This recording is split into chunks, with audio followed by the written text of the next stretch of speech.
नमस्कार दोस्तों, स्वागत है आप सभी का एक और नए वीडियो में। एक समय की बात है, नगर में रहने वाला कबीर नाम का एक लड़का अपनी जिंदगी से बहुत निराश था। उसकी निराशा का कारण यह था कि वह अब तक कुछ भी नहीं कर रहा था। उसके माँ बाप उसे ताने मारते कि तेरे सारे मित्र कुछ ना कुछ कर रहे हैं, लेकिन तू अभी भी घर में ही बैठा हुआ है। मित्रों के बीच भी अक्सर उसका मजाक ही बनता। वह कहीं जाता तो लोग उससे पूछते कि क्या कर रहे हो। उसे यह बताने में बड़ी शर्म आती कि अभी वह कुछ भी नहीं कर रहा। धीरे धीरे उसने रिश्तेदारों के यहाँ जाना और लोगों से मिलना जुलना कम कर दिया। वह ज्यादातर समय अपने घर में ही बैठा रहता। वह अकेले में रोता, भगवान को कोसता और अपनी किस्मत को दोष देता। अब उसे अपनी जिंदगी बोझ लगने लगी थी। कभी कभी वह सोचता कि जब वे कुछ करने के लायक ही नहीं है तो फिर उसके जिंदा रहने का भी क्या फायदा। उसे तो मर जाना चाहिए। एक दिन वे अपने नगर की एक सड़क से गुजर रहा था। तभी उसने देखा कि एक गुरु दुख के ऊपर प्रवचन दे रहे हैं। वह भी वही भीड़ में पीछे बैठ गया और गुरु के प्रवचन सुनने लगा। गुरु बोल रहे थे कि दुख एक गुरु की भांति होता है जो हमें जीवन की सच्चाई दिखाता है और हमें सही से जीवन जीने का तरीका सिखाता है। आप चाहे तो अपने दुख रूपी गुरु से जीवन जीना भी सीख सकते हैं और चाहे तो उस दुख में डूबकर बैठकर रो भी सकते हैं। कबीर भी गुरु की यह सारी बातें ध्यान से सुन रहा था, लेकिन उसे गुरु की यह बातें सही नहीं लगी। उसने खड़े होकर कहा, दुख कुछ भी सिखाकर नहीं जाता, सिर्फ पीड़ा देकर जाता है। दुख की पीड़ा अनंत होती है। ऐसा लगता है इसके बाद कुछ भी नहीं होने वाला, कुछ भी नहीं मिलने वाला। मृत्यु भी उसके सामने छोटी लगने लगती है। गुरु ने कहा, आखिर क्या दुख है तुम्हें? कबीर ने अपना सारा दुख गुरु के समक्ष कह सुनाया और पूछा, क्या आपके पास मेरे इस दुख का कोई समाधान है? यह सुन गुरु मुस्कुराए और बोले, जिस दिन तुम्हारे जीवन में सच्चा दुख आए उस दिन मेरे पास आना, मैं तुम्हारे दुख का समाधान अवश्य करूंगा। इतना कहकर गुरु वहां से चले गए। कबीर ने सोचा, क्या मेरा दुख सच्चा नहीं है? क्या जिसने से गुजर रहा हूं वह छोटा है? कोई भी मेरे दुख को नहीं समझ सकता। जब मां बाप नहीं समझ पाए तो गुरु क्या समझेंगे? अपने दुखों से परेशान होकर कबीर ने एक निर्णय लिया कि अब वह कुछ करके दिखाएगा। उसने एक छोटा सा व्यापार शुरू किया, लेकिन उसमें उसे सफलता नहीं मिल रही थी। पर उसके घर वाले खुश थे कि वह कुछ तो प्रयास कर रहा है। वह अपने व्यापार में जुटा रहा और उसे धीरे धीरे सफलता भी मिलने लगी। फिर उसने रफ्तार पकड़ ली और सिर्फ 3 साल के अंदर ही वह एक बड़ा व्यापारी बन गया। अब कबीर के चारों तरफ ऐसे बहुत से लोग थे जो उसकी चिंता करते थे, उसे पसंद करते थे, उसके काम की प्रशंसा करते थे। अब उसके घर वाले भी उसकी प्रशंसा करते नहीं थकते थे। दिन प्रतिदिन उसके मित्रों की संख्या बढ़ती जा रही थी। अब वह अपनी जिंदगी से बहुत ही खुश था। उसके कुछ मित्रों ने उसे सलाह दी कि जब तुम बड़े व्यापारी बनकर इतने खुश हो तो सोचो कि अगर तुम इस नगर के, इस राज्य के सबसे बड़े व्यापारी बन जाओ तो तुम्हारे पास कितना सुख होगा, कितने लोग तुमसे जुड़ना चाहेंगे, तुम्हारा कितना यश फैले। स्वयं राजा भी तुमसे मित्रता करना चाहेंगे और जरूरत पड़ने पर तुमसे ही धन उधार लेंगे। मित्रों की यह बात कबीर के मन में घर कर गई। अब उसने और भी धन कमाने का प्रयास शुरू कर दिया, लेकिन उसे यह सब कुछ बहुत ही जल्दी चाहिए था। वह सब कुछ प्राप्त करने में अपना ज्यादा समय बर्बाद नहीं करना चाहता था। इसीलिए उसने ऐसे भी कार्य करने शुरू कर दिए जो उचित नहीं थे। उसने बड़ी मात्रा में अपने मित्रों से धन उधार लेना शुरू कर दिया। ज्यादा मुनाफा कमाने के लालच में अपने सामान में मिलावट करने लगा। उसने दूसरे व्यापारियों के खिलाफ षड्यंत्र भी रचे, उन्हें डराया, धमकाया। जैसा जैसा उसके मित्र उससे कहते गए वही करता गया। वह इन तरीकों से ज्यादा धन तो कमा रहा था, लेकिन अब उसके जीवन में सुकून नहीं रह गया था। उसके मन की शांति गायब हो गई थी। उसे रातों में नींद नहीं आती थी। सुख साधन की सारी वस्तुएं होने के बाद भी उसे किसी में सुख नहीं मिल रहा था। एक दिन कबीर अपनी बग्घी में सवार होकर कहीं जा रहा था। तभी रास्ते में उसे गुरु का आश्रम दिखा। वह रुक गया। वह गुरु के पास जाकर बोला, गुरुदेव, आपने कहा था कि जब तुम्हारे जीवन में सच्चा दुख आए तब मेरे पास आना। अब मैं बहुत दुखी हूं। मेरे रातों की नींद गायब हो गई है। मुझे कहीं सुकून नहीं मिल रहा। इस तरीके से कबीर ने अपनी सारी समस्या गुरु के सामने कह सुनाई। गुरु ने कहा, जब तुम मुझसे पहली बार मिले थे तब भी तुम किसी दुख में थे। तुमने उस दुख से क्या सीखा? कबीर ने कहा, मैंने सीखा कि सिर्फ सोचने और चिंता करने से कुछ नहीं होता। अपनी सोच को सच करने के लिए कर्म करना पड़ता है, और सिर्फ कर्म करने से भी कुछ नहीं होता। अपने कर्म को अंतिम पड़ाव तक ले जाना भी आवश्यक होता है। चाहे रास्ते में कितनी मुश्किलें आई, मन कितना ही निराश हो, कितना ही लगे कि अब आगे कुछ भी नहीं होने वाला, तब भी यह मानकर चलो कि मैं जो भी कर रहा हूं उसमें सफल अवश्य होगा। लोग सिर्फ सफल व्यक्ति को ही सम्मान देते हैं, फिर चाहे कोई कितना ही अच्छा क्यों ना हो, वह लोगों की नजरों में होता है। यह सब सुन गुरु मुस्कुराए और बोले, यह असली दुख नहीं है। जब तुम्हारे जीवन में असली दुख आए तब मेरे पास आना, मैं उसका समाधान अवश्य करूंगा। कबीर ने जाते समय गुरु को सोने के सिक्कों से भरा घड़ा भेंट किया। धड़ा देखकर गुरु ने कहा, यह मेरे किसी काम का नहीं, इसे उस पेड़ के नीचे गड्ढा खोदकर दफना दो। कबीर ने गुरु के कहे अनुसार घड़े को पेड़ के नीचे दफना दिया और वहां से चला गया। कुछ दिनों तक तो व्यापार अच्छी तरक्की कर रहा था, लेकिन गलत व्यापार की वजह से ही धीरे धीरे उसे व्यापार में घाटा होने लगा। उसकी सारी धन संपदा धीरे धीरे खत्म होने लगी, और एक दिन ऐसा आया जब उसके पास कुछ भी नहीं बचा और वह कर्जे से लग चुका था। लेकिन वह निश्चित था, क्योंकि उसने सारा कर्ज अपने मित्रों से ही लिया था। वे सोचता था कि उसके मित्र बुरे समय में उसका साथ देंगे, लेकिन ऐसा कुछ भी नहीं हुआ। बुरा समय आते ही मित्रों ने ही सबसे पहले अपना उधार मांगना शुरू किया, और उधार वापस ना करने पर जान से मारने की धमकी भी दी। उसके शुभ चिंतक, उसे चाहने वाले सब उससे दूर हो गए। उसके वह मित्र जो उसके साथ मौज मस्ती किया करते थे, अब उससे दूर भागने लगे। उसके परिवार वाले उसे उसकी गलत और कमियां गिनाने लगे। उसकी सारी संपत्ति नीलाम हो गई और उसके पास कुछ भी नहीं बचा। उसने अपने पिता से सहायता मांगी तो पिता ने कहा, मेरे पास यह थोड़ी सी ही संपत्ति है, अगर मैं यह भी तुम्हें दे दूंगा तो तुम्हारी मां को कहां रखूंगा? इस संपत्ति हमारा आखिरी सहारा है। कबीर के भीतर बहुत गहरा दुख हुआ। उसके आसपास ऐसा कोई भी नहीं था जो उसके दुख को समझ सके, उसे संभाल सके। लोगों से मिले इस धोखे और विश्वासघात की वजह से वह अंदर तक टूट गया। उसे लगने लगा, अब जीने का क्या मतलब? अब तो मृत्यु हुई, एकमात्र सहारा है, वह है आत्महत्या करने। एक पहाड़ी की तरफ जा रहा था कि तभी उसे याद आया, गुरु ने कहा था, जब तुम्हारे जीवन में असली दुख आए तब मेरे पास आना। कबीर गुरु के पास गया और अपना सारा दुख कह सुनाया।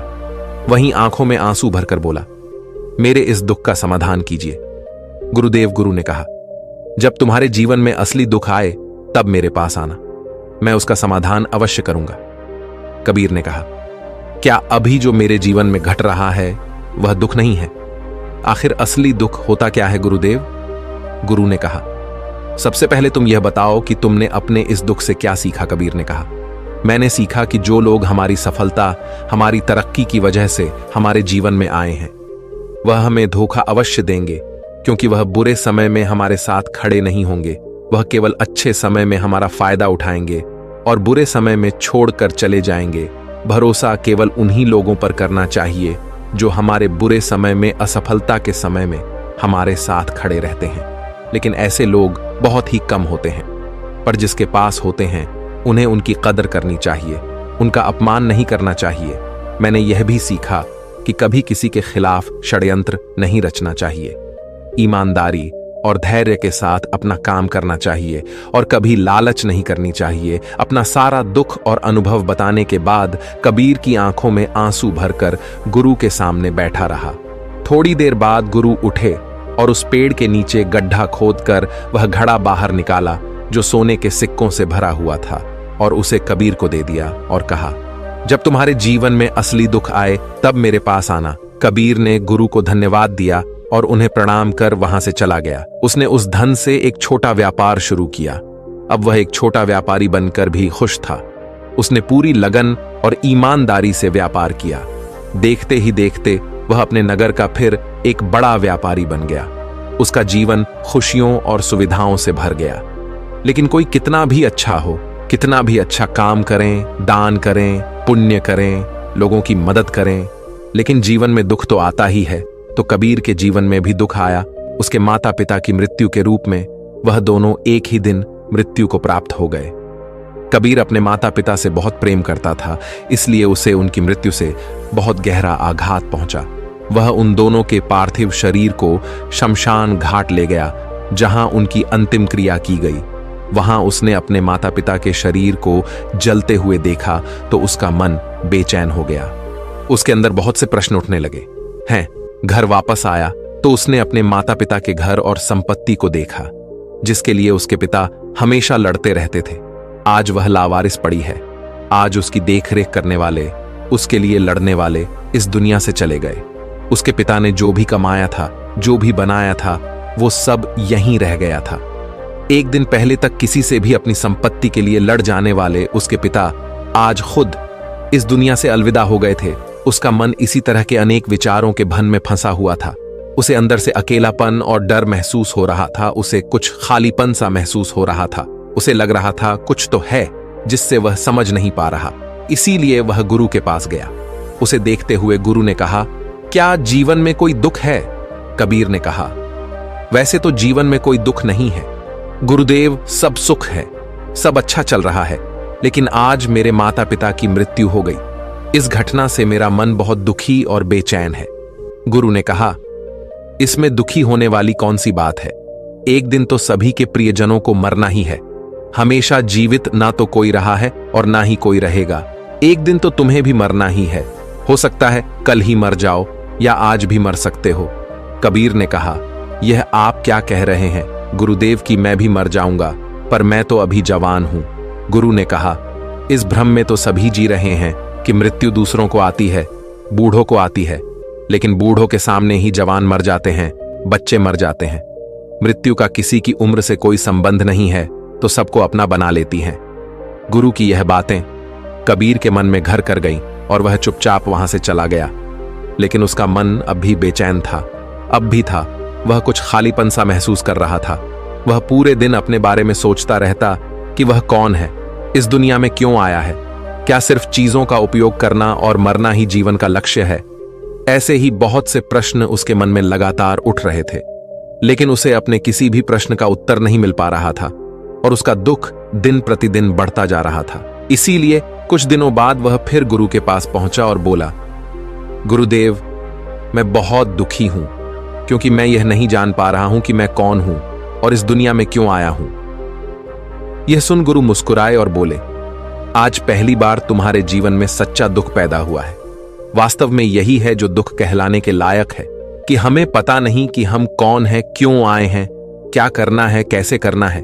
कबीर ने कहा, गुरुदेव, मेरे इस दुख का समाधान कीजिए। गुरु ने कहा, हम सभी इंसान जीवन भर क्या इकट्ठा करते रहते हैं? कबीर ने कहा, हम सभी इंसान जीवन में धन संपत्ति, मान सम्मान, परिवार, मित्र, शत्रु, पद, प्रतिष्ठा इत्यादि इकट्ठा करते रहते हैं। गुरु ने कहा, क्या इन इकट्ठा की हुई सभी चीजों में से एक भी चीज को अपने साथ ले जा सकते हैं? कबीर ने कहा, नहीं गुरुदेव, इनमें से कुछ भी साथ नहीं जाता। मेरे माता पिता के साथ भी कुछ नहीं गया, सब तो यहीं छूट गया, हर परिवार, संपत्ति, सब कुछ। गुरु ने कहा, अब मेरी बातों को ध्यान से सुनना। इस दुनिया में हमें जो इकट्ठा करना चाहिए वो तो हम कभी इकट्ठा करते ही नहीं। चीजें हमारे सामने ही होती हैं, लेकिन हम उन्हें देखने का प्रयास ही नहीं करते। इस दुनिया में हमें जिस चीज को इकट्ठा करना है वह हम खुद हैं। हमें खुद को इकट्ठा करना है ताकि जब मृत्यु हो तो हम एक हो सके और स्वयं को पहचान सके। हम भीतर से बंटे हुए हैं।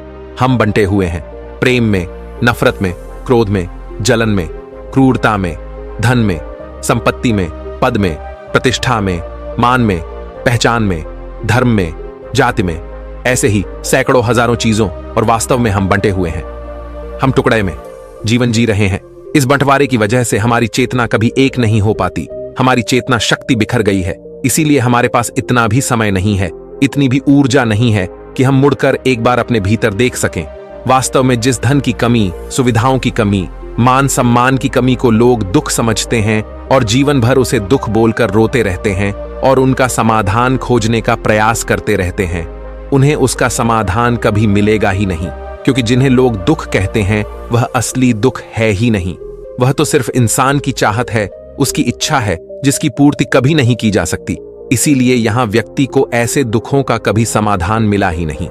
इसीलिए इन सब के ऊपर अगर अपने दुखों का परम समाधान चाहिए तो सबसे पहले अपने आप को इकट्ठा करो, अपनी ऊर्जा को इस संसार से वापस खींच और एकत्रित करो। अपने ऊपर ध्यान दो, खुद पर ध्यान लगाओ। मृत्यु से पहले अपने आप को पहचान लो। ऐसे ही बिखरे हुए मत चलो, कबीर नहीं कहा। तो क्या गुरुदेव, हमें यह संसार छोड़ देना चाहिए, अपनी सभी इच्छाओं को मार देना चाहिए, किसी से प्रेम नहीं करना चाहिए, धन संपत्ति नहीं इकट्ठा करनी चाहिए, मान सम्मान की आशा छोड़ देनी चाहिए? गुरु ने कहा, एक बिखरे हुए मनुष्य के अंदर से कामनाएं, इच्छाएं और वासनाएं ऐसे ही निकलती हैं जैसे पहाड़ से कोई पत्थर गिर रहा हो, जिस पर पहाड़ का कोई नियंत्रण नहीं है, सिवाय देखने, परेशान होने और कुछ खोने के। इसी प्रकार एक बिखरे हुए मनुष्य की इच्छाएं अनियंत्रित और दुखदायी होती हैं। उसका अनियंत्रित मन कुछ भी इच्छाएं और कल्पनाएं करता रहता है और दुखी होता रहता है। लेकिन जब व्यक्ति एकत्रित हो जाता है तो वह जो भी करता है सब उसके नियंत्रण में रहता है, तभी इच्छाएं भी उसकी इच्छा से निकलती हैं। कबीर ने कहा, गुरुदेव, आपने मेरे सच्चे दुख का समाधान कर दिया। आपका बहुत बहुत धन्यवाद। आज से मैं खुद को एकत्रित करने का प्रयास करूंगा। गुरु ने कहा, मानव शरीर में बहुत ऊर्जा है, बहुत शक्ति है, पर यह बेकार के कामों में बर्बाद कर रह गई है, चीजों में लगी रहती है। यह ऐसा ही है जैसे कि अत्यंत शक्तिशाली मशीन किसी बच्चे के हाथों में दे दी गई हो और वह बिना सोचे समझे, बिना किसी नियंत्रण और जानकारी के बस इसकी शक्ति को कहीं भी बर्बाद कर रहा हो। इसीलिए अपनी चेतना की शक्ति पर ध्यान दो और इसे एकत्रित करो। कबीर को अपने प्रश्नों का उत्तर मिल चुका था। उसने गुरु को धन्यवाद किया और चुपचाप वहां से चला गया। तो दोस्तों, कैसी लगी आपको ये कहानी? आप हमें कमेंट सेक्शन में जरूर बताना, और अच्छी लगी हो तो इस चैनल को सब्सक्राइब जरूर कर लेना। तो चलिए मिलते हैं ऐसी ही कोई नई कहानी। तब तक के लिए अपना ख्याल रखें। धन्यवाद और नमोह बुद्धाय।